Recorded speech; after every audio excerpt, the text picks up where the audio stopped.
A U.S. airstrike on armed groups linked to Iran. One of dozens across Iraq and Syria. Long-range bombers flew directly from the U.S. to take part in the operation. The White House says the attack sites were carefully chosen to avoid civilian deaths. U.S. military forces struck more than 85 targets at 7 facilities utilized by Iran's Islamic Revolutionary Guard Corps and the militant groups that they sponsor. 3 of the facilities are in Iraq, 4 of them are in Syria. Iraq has condemned the strikes as a violation of its sovereignty. Syria says the U.S. is fueling conflict in the region.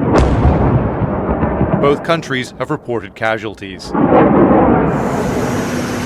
bombings were framed as a response to a drone attack on American forces nearly a week ago. 3 soldiers were killed and dozens were injured at a military base in Jordan. Their bodies returned to the U.S. on Friday. U.S. President Joe Biden promised a response, and now that's been delivered. Presumably the goal of the campaign is to reestablish deterrence, which is, at the end of the day, a political and a psychological condition.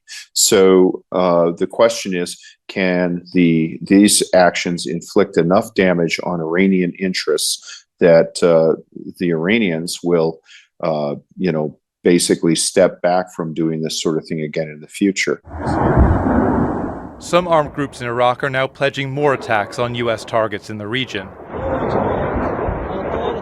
The White House says it's not seeking broader conflict in the region, but has suggested more strikes are to come, saying what began tonight will not end tonight. Fintan, Monaghan, Al Jazeera. Make sure to subscribe to our channel to get the latest news from Al Jazeera.